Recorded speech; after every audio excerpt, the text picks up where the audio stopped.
Hello, I'm DrThalnos, and today we're going to be looking at this wizard's tower or fortress.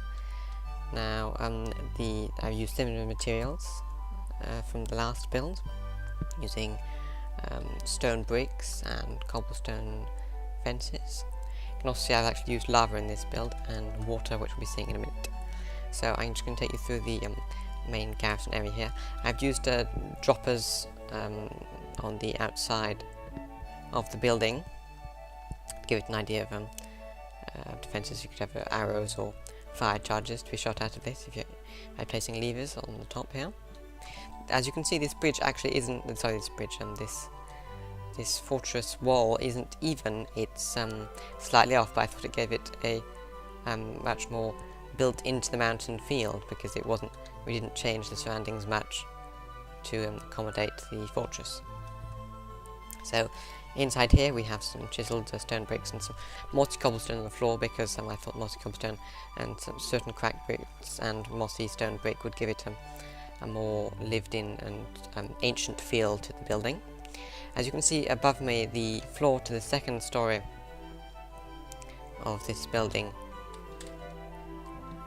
is cobblestone in the inside of the towers. But what you might not have noticed is here, this is a spruce wood. Now the whole thing here, the whole floor was spruce wood, and so was this ceiling part. But unfortunately, the wood kept catching fire on these lava fountains on the outside, and so it kept burning everything down. As you can see, I haven't cleared everything out of the corners here to give it the feel of it being built into the mountain. And here I just put the posts underneath certain rocks. So the inside of the gardens, before we attack the tower, the insides of the gardens here, I have some nice water flowing down, and then we have small farms here to give it, well, not a complete fortress feel, so it feels slightly less like a fortress and more like a tower or a major sanctuary. Now you might also notice that I'm using shaders this time. I will be continuing to use shaders for the rest of the videos. They're quite cool, but I might change shaders from video to video, because there are a lot of types in the mod that I've installed. If I'll show you now, there's loads of different types of shaders, so I might be changing between them. So as you can see here, I've used jungle trees, because in this texture pack they look quite cool, and they're quite tall trees, and to emphasize on the size of the tower, I decided to use the taller trees. Now to access the tower, you either go down here and follow the path into the main place, where the main foyer, where there are 4 beacons that have the clear path to the sky, and you have this main area here. But to access the higher parts, you have to go to these towers and have to go up. And in here we have the second floor of the tower, again with the lights of the 4 beacons in it, because this is quite a large circle. It's not actually just 1 by 1 square in the center to have a beacon, it's 4 by 4. And then, because this is a wizard's tower, there's a bridge over the land across to a nether portal that's been decorated with some nether quartz, which I've used much more sparsely than in most other builds. So there's just some nether quartz on the floor here and on the walls. The flames in this shader pack are a little strange there, because they not completely on block, but they're quite cool.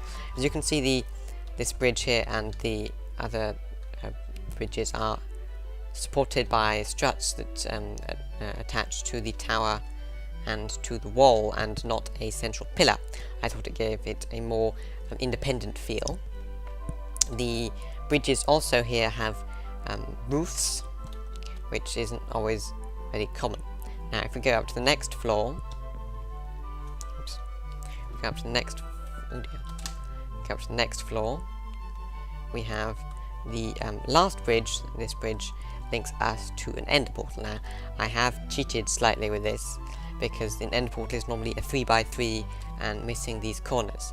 But because this bridge is a even number, so there are 2 tiles in the middle, it was going to look not very nice if I had a 3x3 structure. I would have had to done quite a lot of modifications to the way this room was going to be laid out. So instead of that, I just used oh dear, I used the command blocks. Sorry, not command blocks. Commands to give myself end portal blocks. I'll be back in a minute once I've got out of the Nether. I'm back. I'm sorry. I meant out of the end. So yes, that was a little unfortunate. As you might notice, I used trapdoors to cover some of the glowstone on the sides here, but also on the exterior to give it a little more character.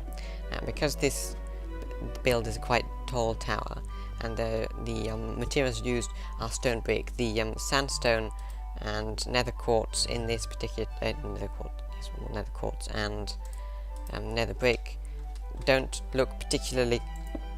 Well, nether brick is okay, but sandstone stairs don't look particularly good.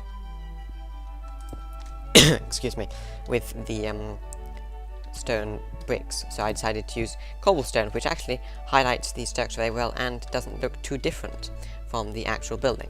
Now if we go up to the top layer here, either by flying or by using the ladders here, we have a tower part. I did think about putting a large glass sphere filled with lava, but then I thought it wouldn't look very good and it would block the rays of the beacons. But we have these prongs or horns on the top of this tower that stretch out, which are quite a nice feature. And this is all inside a naturally occurring valley area. The water sources weren't here to begin with, I've added those. But well, this is a reasonably easy build, and it didn't take too long. And I'm sure in survival, if you had a similar area, I think it would be quite nice to build such a building. I hope you enjoyed this episode, and I will see you next time. This is DrThalnos. Goodbye.